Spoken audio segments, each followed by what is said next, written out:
भक्ति धारा सबका कल्याण हो। आप देख रहे हैं एच सीरीज भक्ति धारा। श्रीराम श्रोताओं, आज आपको मैं गरुड़ पुराण के अंतर्गत लाइव कर्म विपाक का कथन की कथा सुना रहा हूँ। तो सुनिए। श्री सूत जी ने कहा, जग सृष्टि और प्रलय आदि की चक्रगति को जानने वाली जो विद्वान है, वे यदि अध्यात्म, आदि दैविक तथा आदि भौतिक इन तीन सांसारिक तापों को जानकर ज्ञान एवं वैराग्य का मार्ग स्वीकार करते लेते हैं तो अत्यंतिक लवे मोक्ष को प्राप्त करते हैं। अब मैं उस संसार चक्र का वर्णन करूंगा जिसको जाने बिना पुरुषार्थी परमात्मा में लीन नहीं होते। प्राण के उत्क्रमण काल में इस शरीर का परित्याग करके मनुष्य दूसरे सूक्ष्म शरीर में प्रविष्ट हो जाता है। इस मृत्यु लोक से मृत्यु के पश्चात जीव को यमराज के दूत 12 दिन की अवधि में यमलोक ले जाते हैं। वहाँ पर उस मरे हुए व्यक्ति के बंधु बांधव जो उसके लिए तिलोदक पिंड दान देते हैं, वही सब यमलोक के मार्ग में वह खाता पीता है। पाप कर्म करने के कारण वह नरक लोक में जाता है और पुण्य कर्म करने के कारण वह स्वर्ग। अपने उन पाप पुण्य के प्रभाव से नरक तथा स्वर्ग गया हुआ प्राणी पुनः नरक और स्वर्ग से लौटकर स्त्रियों के गर्भ में आता है। वहाँ विनिष्ट न होकर वह 2 बीजों के आकार को धारण कर लेता है। उसके बाद वह कलल फिर बुदबुदाकार बन जाता है। तत्पश्चात वो बुदबुदाकार रक्त से मांसपेशी का निर्माण होता है। मांसपेशी से मांस तथा अंडाकार बन जाता है। वह एक पल प्राणिक विशेष के समान होता है। उसी अंड से अंकुर बनता है। उस अंकुर से अंगुली, नेत्र, नाक, मुख और कान आदि अंग उपाद पैदा होते हैं। उसके बाद उस विकसित अंकुर में उत्पाद शक्ति का संचार होने लगता है, जिससे हाथ पैरों की अंगुलियों में नख आदि निकल आते हैं। शरीर में त्वचा और रोम तथा बाल निकलने लगते हैं। इस प्रकार गर्भ में विकसित होता हुआ वह जीव 9 मास तक अधोमुख स्थिति में रहकर 10वें मास में जन्म लेता है। तदंतर संसार को अत्यंत मोहित करने वाली भगवान विष्णु की वैष्णवी माया उसे आवर्त कर लेती है। ये जीव बाल्य अवस्था, कौमारावस्था, युवावस्था तथा वृद्धावस्था को प्राप्त करता है। इसके बाद वह पुनः मृत्यु को प्राप्त हो जाता है। इसी प्रकार ये जीव इस संसार चक्र में घटी यंत्र के समान घूमता रहता है। जीव नरक भोग करने के पश्चात पाप योनि में जन्मता है। पति से प्रतिग्रह स्वीकार करने के कारण विद्वान भी अधो योनि में जन्म ग्रहण करता है। याचक नरक भोग करने के बाद कर्म योनि को प्राप्त होता है। गुरु की पत्नी अथवा गुरु के धन की मन से भी कामना करने वाला व्यक्ति कुत्ता होता है। मित्र का अपमान करने वाला गधे की योनि में जन्म लेता है। माता पिता को कष्ट पहुंचाने वाले प्राणी को कछुए की योनि में जाना पड़ता है। जो मनुष्य अपने स्वामी का विश्वनी बनकर उसको छलकर जीवन यापन करता है, वह मृत्यु के बाद योमों में फंसे हुए वानर की योनि में जाता है। द्रव्य रूप में अपने पास रखे हुए पराये धन का अपहरण करने वाला व्यक्ति नरकगामी होता है। नरक से निकलने के पश्चात वह कर्म योनि में जन्म लेता है। नरक से मुक्त होने पर उस ईर्ष्यालु मनुष्य को राक्षस योनि में जाना पड़ता है। जो मनुष्य विश्वघाती होता है वह मत्स्य योनि में उत्पन्न होता है। लव एवं धनादि अनाजों की चोरी करने वाले व्यक्ति मरने के पश्चात चूहे की योनि में जन्म लेते हैं। दूसरे की स्त्री का अपहरण करने वाला मनुष्य खुंखार भेड़िए की योनि में जाता है। जो मनुष्य अपने भाई की स्त्री के साथ सहवास करता है वह कोकिल योनि में जन्म लेता है। गुरु आदि की स्त्रियों के साथ सहवास करने पर मनुष्य सुअर योनि को प्राप्त करता है।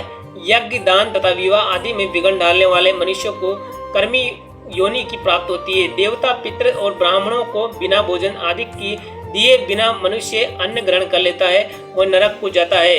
वहां से मुक्त होकर वह पापी काक योनि को प्राप्त करता है। बड़े भाई का अपमान करने से मनुष्य को पक्षी विशेष योनि की प्राप्त होती है। यदि क्षुद्र ब्राह्मण स्त्री के साथ रमण करता है तो वह कर्मी योनि में जन्म लेता है। उस ब्राह्मण से यदि वह संतान उत्पत्ति करता है तो वह लड़की में लगने वाले को गुण नामक कर्मी की योनि की प्राप्त होती है।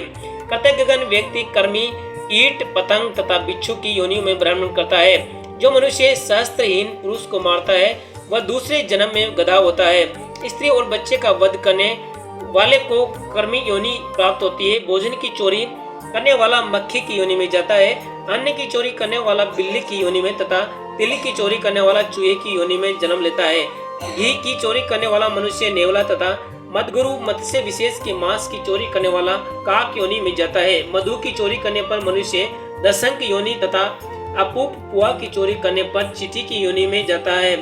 जल का अपहरण करने पर पापी व्यक्ति काग योनि में उत्पन्न होता है। लकड़ी की चोरी करने पर मनुष्य हारित नामक पक्षी अथवा कबूतर की योनि में जन्म लेता है। जो प्राणी स्वर्ग पात्र की चोरी करता है उसको कर्म योनि में जन्म लेना पड़ता है। कपास बने वस्त्रों की चोरी करने पर क्रोध पक्षी, अग्नि की चोरी करने पर बगुला, अंगराग तथा आदि रंजक द्रव्य शरीर सकारात्मक द्रव्य और शाक पात को चोरी करने पर मनुष्य मयूर होता है। लाल रंग की वस्तु की चोरी करने से मनुष्य जीवक पक्षी विशेष, अच्छी गंध वाली वस्तुओं की चोरी करने से चुचुंदर तथा खरगोश की चोरी करने से वह खरगोश योनि में प्राप्त होता है। कला की चोरी करने पर मनुष्य नपुंसक तथा लकड़ी की चोरी करने पर घास फूस में रहने वाला कीट, फूल की चोरी करने पर दरिद्र तथा यावक, जो का सत्तू, धान, लाख आदि चुराने पर पंगु होता है।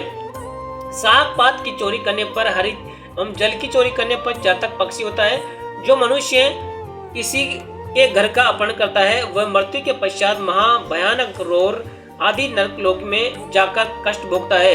तृण, गुलम, लता, वलरी एवं वृक्षों की छाल चुराने वाला व्यक्ति वृक्ष योनि में प्राप्त होता है। ये स्थिति गो, स्वर्ग आदि की चोरी करने वाले मनुष्य भी है। विद्या की चोरी करने वाला मनुष्य विभिन्न प्रकार के नरक लोगों का भोग करने के पश्चात गूंगे की योनि में जन्म लेता है। समीधारिक अग्नि में आहुति देने मंदाग्नि रोग से ग्रस्त होता है।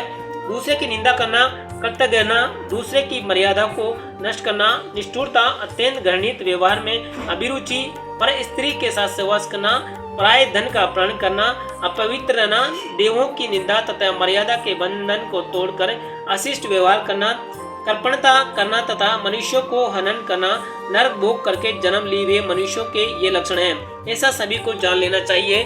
प्राणियों के प्रति दया, सद्भाव, पूर्ण वार्तालाप, परलोक के लिए सात्विक अनुष्ठान, सत्कार्यों का निष्पादन, सत्य धर्म का पालन, दूसरे का हित चिंतन, मुक्ति की साधना, वेदों में प्राण, बुद्धि, गुरु, देवऋषि और सिद्ध ऋषियों सेवा, साधुजनों द्वारा बताए गए नियमों का पालन, सत्क्रियाओं का अनुष्ठान, प्राणियों के साथ मैत्रीभाव, ये स्वर्ग से आए हुए मनुष्यों के लक्षण हैं। जो मनुष्य योग शास्त्र द्वारा बताए गए यम, नियम आदि अष्टांग योग के साधन से सद ज्ञान को प्राप्त करता है वह अत्यंतिक फल अर्थात मोक्ष का अधिकारी बन जाता है। जय श्री राम श्रोताओं, गरुड़ पुराण की कर्म विपाक का कथन की यह कथा आपको कैसे लगी कृपया कमेंट करके जरूर बताएं और ऐसी ही कथा सुनने के लिए हमारे चैनल एच सीरीज भक्ति धारा को एच सीरीज भक्ति धारा को सब्सक्राइब करें।